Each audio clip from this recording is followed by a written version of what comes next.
Raid and Revolt. John Brown was born in 1800. He grew up in the North.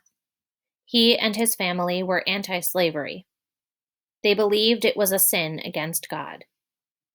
By 1859, Brown was working hard to abolish slavery. He felt he was doing God's work. He gave speeches against slavery and helped enslaved people escape to freedom in the North. But he felt that this was not enough. Things were moving too slowly. So Brown devised a plan. He was to lead a revolt. Brown chose Harper's Ferry, Virginia, as the site of his revolt. There was a federal armory there. He wanted to raid the armory and steal its guns. He planned to give these guns to enslaved people in the area. Then he would lead them in a revolt against their owners.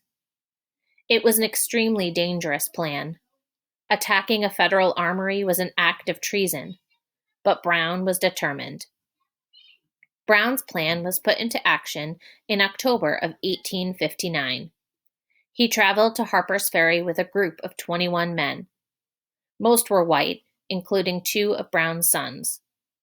The first thing the men did was capture the federal armory. They took weapons. They used them to round up the town's leaders and hold them hostage. Brown and his men expected local enslaved people to join them in the attack. They hoped the revolt would grow even bigger as they traveled to other parts of the country. But the enslaved people in the area were not prepared to fight. They did not come forward. Instead, the town's militia went on the offensive. They fought back, wounding and killing many of Brown's men. In the end, Brown surrendered. He was charged with treason, murder, and slave insurrection. He was sentenced to hang. Brown's revolt did not succeed. Yet his actions had a larger impact. Southerners grew fearful of violent slave revolts. Northerners decided that they had to take action. Both sides prepared for war. Deepening the divide. In 1858, there was an open seat in the Senate. Stephen A. Douglas was a Democrat who already held a seat. Abraham Lincoln was a Republican. He decided to run against Douglas. The winner would represent the state of Illinois in Congress. The men held 7 debates. These were known as the Lincoln-Douglas debates. Lincoln argued that slavery was morally wrong. Douglas claimed that equal rights were for white men only.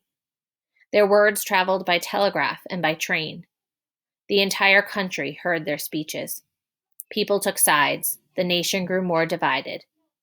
In the end, Douglas won the seat. In 1860, Lincoln and Douglas faced off once more, but this time it was for the presidency. The men had different ideas about how to run the country. Lincoln did not want the nation to stay divided. He wanted to slowly end slavery. Douglas believed the country should continue as it was. He thought it should stay divided into free and slave states. Lincoln did not have any support from Southerners. His name was not even on ballots in the South. Yet, he won. He became the next president. Leaders of the Southern states were outraged. They started to secede from the Union. They formed their own government. Lincoln took office in March of 1861. He knew he had a big and complicated task ahead of him. The country was at a breaking point. Many questions needed to be answered. Would the Union dissolve now that Southern states had left it? Would there be peace? Would there be war? Lincoln's first speech as president was hopeful. He called for peace between the North and the South. "We are not enemies, but friends," he said.